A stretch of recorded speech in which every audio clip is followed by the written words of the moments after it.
Hello students, in this session I will be covering Annamalai University's MBA first year subject Principles of Management. In this session I will be covering Unit 4, that is Lesson 13 to Lesson 16. Now to Lesson 13, Direction.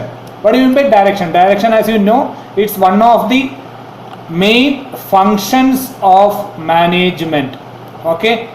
Now, what do you mean by direction? Direction is the process of integrating the people within the organization so as to obtain their willing cooperation towards meeting the predetermined goals of the organization. Nothing to mention. It's to achieve the goals and objectives of the organization. The managers has to coordinate and direct the principle, the organization's assets, human resources towards a common goal. Already decided, predetermined is nothing but already decided goal of the organization or meeting the objectives of the organization. Meeting predetermined goals is nothing but already pre-planned direction of the organization. Okay. So there is a lot of importance behind directing. So it guides and helps the subordinates. That means the managers will guide the subordinates to complete their allocated task. It provides necessary motivation to subordinates. That means the managers motivates the subordinates. It helps in maintaining discipline and rewarding those who do well. So the manager can identify the subordinates or the workers who are doing good job in their allotted work. Directing involves supervision. Of course, managers supervises their subordinates. Different people perform different activities in the organization. So nothing to mention that people are doing different things inside the organization to achieve the common goal of the organization. Now, direction has following element. One is supervision. Managers supervises subordinates. Managers motivate subordinates, and managers leads the subordinates, and managers communicate with the subordinates, and subordinates also communicate with managers. Okay. Principles of direction. Integration. Yes, controls. Managers control the individuals. That means workers of the organization or employees of the organization. Participative decision making. Managers ask for some ideas from the employees or subordinates. Delegation of authority. Managers delegates work to the subordinates and delegates the authority of doing it. Effectively communicates. Managers has to effectively communicate with the subordinates to get the task communicated and get it done. Right type of leadership. So there should be a good amount of leadership available. Type of leadership. There are 4 types of leadership which we will learn in another chapter, leadership, in lesson 14. Okay. Unity of command. Managers commands the subordinates to get the work done. Appropriation of direction techniques. There are various direction techniques available using which managers direct employees. Follow up. Managers follow up with the workers or employees whether they have done the tasks or allocated tasks or work or not. Simple word, direction can be described as providing guidance and mentoring the workers for doing work. Techniques, as I said earlier, there are techniques of direction. Consultative direction, they will consult, managers will consult with the subordinates whether a work should be done, how to do it, and like that. Free rein direction. Under these techniques, the subordinates is encouraged to solve the problem independently. Encouraged and motivated or motivating the workers to do it. Now, autocratic leadership direction. Here, in the sense, the managers just autocratically, that means commands, give issues commands from time to time to get the things done. There will not be any participative or authority given to the subordinates. They just issues command and subordinates has to do the work. So these are the things covered in lesson 30. Now lesson 14, leadership. Okay, leadership is nothing but the leadership of the organization, the leadership effectiveness of the managers who commands the subordinate staff or subordinate workers or subordinate employees. Okay, nature or characteristic of leadership. A leader should have followers. So under the leader there should be some followers available. Leadership is basically a personal quality. Leadership involves a community of interest between the leader and his followers. Leadership is a process of influencing the subordinates. Leadership is the function of stimulation, stimulating the subordinates to do the work. A leader ensures absolute justice. Okay, leader has to ensure that there should be absolute justice prevailing in his department or among his subordinates. Leadership is a continuous, dynamic and ever evolving process. It's continuously evolving. That means make changes to the environment.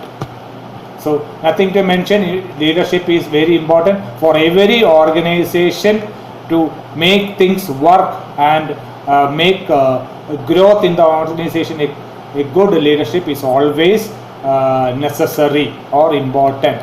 There are functions of leader. Taking initiative, he has to take initiative. He identifies groups' goals, that means organization's goal. He represents the organization. He acts as an arbitrator. If in case any problems arises, he has to intervene and solve the issues. To assign reasons for his action, he has to say why he has done a particular action. To interpret the objectives of the organization, what the organization is looking for should be made available to the employees or subordinates. To guide and direct the organization, he has to guide and direct or take ahead the organization. To encourage teamwork, he has to motivate teams or team personnel. He manages the organization. Nothing to mention, he has to manage the organization. There are 4 types of leadership style. Here it's mentioned 3. One is autocratic, one is democratic, one is laissez-faire, and there is another thing also. It's not mentioned here. The autocratic, that means the manager's issues command and the subordinates has to obey and do the work. There are advantages and disadvantages also. Democratic style, he gives responsibility to the subordinates, so subordinates can do the work free of with a free mind. And there are advantages and disadvantages. Laissez-faire, this French means that leave it be, and is used to describe a leader who leaves his colleagues to get on with their own work. Their style is largely a hands-off view that tends to minimize the amount of direction and face time required. So the manager will give a free hand to the subordinates for doing the work. The advantage is, or the requirement is, that all the subordinates should be highly skilled or qualified to do the work. In such an organization, the leader can give a free hand to the subordinates for doing their work. If the employees needs or subordinates need some amount of direction, this laissez-faire style is not applicable. And there are various qualities of a successful leader. One is physical features like height, weight, health and appearance, intelligence, emotional stability, human relations, empathy with the employees, objectivity, he should be objective to achieve the goals, motivating skills to the to apply to the subordinates, technical skill, he should know the technical activities involved in the organization, communicative skills or rather communication abilities, and social skills. These are the things a good quality leader should be available. So from this chapter you can get what you mean by leadership, what are the characteristics of leadership, what are the importance of leadership, what are the functions of a leader, what do you mean by leadership, and various leadership styles, advantages, disadvantages, etc. can be asked, and what are the qualities of a successful leader, etc. can be asked. Especially essay questions can be expected from this lesson 14. Now to lesson 15. Communication. Communication is one of the important functions a manager or a leader should have with his or her subordinates. Communication is an intercourse by words, letters, symbols or messages. So in any way through words, but it's verbal or letters or symbols or messages, the communication should be done by the organization members. Shares meaning and understanding with another. Not only the managers communicate with each other, managers communicate with managers, subordinates communicate with managers, managers communicate with subordinates, and workers, the subordinates, will communicate with subordinates of managers.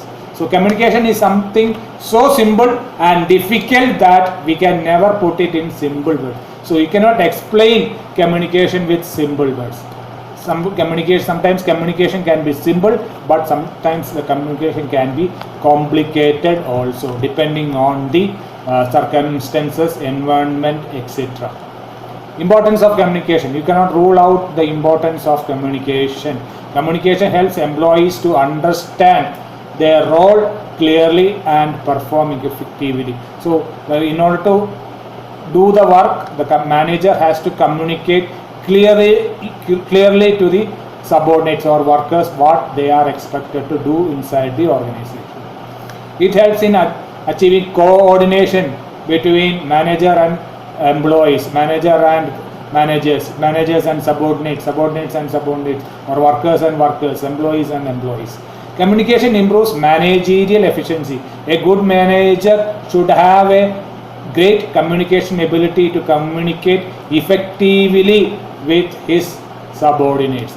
Communication is the means through which delegation and decentralization of authority is successfully accomplished in an organization. So in order to accomplish delegation of authority and responsibility, also decentralization of work from manager to the subordinates is ultimately required. So effective communication cannot be ruled out, is utmost required. Okay. There are communication process like source. There should be a source. There should be some encoding technique, message, the channel, the medium of communication, decoding of the message, receiver, feedback. Source is nothing but the sender of the message. Encoding means putting it in how it should be sent. Message is what is the message to be communicated. Channel is the medium through which it can be communicated. Example, text message, SMS, email, letter, etc. are communication. Decoding, the receiver has to decode the message encoded by or sent by the sender. The receiver has to decode and receive, the person who receives the message, and there should be some feedback given by the receiver to the source, that means the sender, after receiving the message, whether he has understood fully or not. Any questions, if any, can be asked by the receiver to the sender. So there could be questions regarding communication.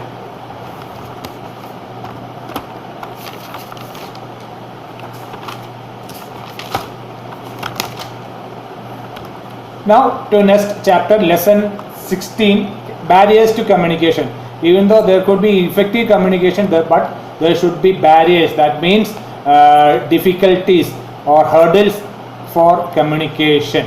So what are the hurdles? Okay, noise from outside, or internal or external noises can bar or debar the communication facilities. Time and distance, the time you speak and the distance between the sender and the receiver is a problem. Okay, and other barriers are interpretation of words. The sender says something, the receiver understands something and take it as something else, hears something and take it as something else. Bypass instruction, whatever the sender communicates to the receiver, he bypasses it, understands something else and does something else, or fully not relegating to what the sender has told him. Okay, see, just set aside whatever sender has told the receiver and does something else. Okay, attitudes and opinions. The attitudes and opinions of the subordinates, employees or co-workers will be taken into consideration rather than taking the sender's or the manager's ideas. Emotions of the receiver or the sender will be a barrier in the communication area. Closed minds. So the minds of the person, a person with a closed mind is very difficult to communicate with. So if the receiver has a closed mind regarding some issues or with the manager, the person who is communicating, the receiver will not understand what the sender says. Okay, and there are other techniques or problems, barriers to communication. Now, guidelines for effective communication. How the manager or the sender can effectively communicate the message required to the receiver. Senders of message must clarify in their minds what they want to communicate. So, should be clear. The sender should be clear what to communicate with the receiver. Encoding and decoding be done with symbols that are familiar to the sender and the receiver of the message. So both whatever the sender uses should be understood by first by the sender as well as by the receiver. For the planning of the communication, other people should be consulted and encouraged to participate. It is important to consider the needs of the receiver of the information. In communication, tone of voice, the voice of language, and the congruency between what is said and how it is said influences the reaction of the receiver of the message. So if the communication, the tone is not appropriate, the receiver will not get it correctly. Communication is complete only when the message is understood by the receiver. The message sent by the sender should be clearly and in full understood by the receiver, and the sender has to get a feedback from the receiver so that the communication should be proper. There are various types of communication. Formal, whatever is done inside the organization by written or absolutely verbally, formally communicated. Downward communication, communication coming from the top authority to the bottom authority. Upward communication, communication from the subordinate to the manager. Horizontal, between the employees of the organization. Informal communication or grapevine, the management can issue some part of the information or leak some part of the information to the employees to get to know how they feel about a certain aspect of the organization. So these are the things covered in lesson 16, barriers to communication. We may get a question like, what do you mean by communication? What are its barriers? What are the types of communication, etc.? What are the guidelines for effective communication? These are the questions that may be asked from this lesson 16, barriers to communication. This is a very important lesson of the lot. Okay, so need to have a careful reading and understanding. Thank you very much. Happy learning.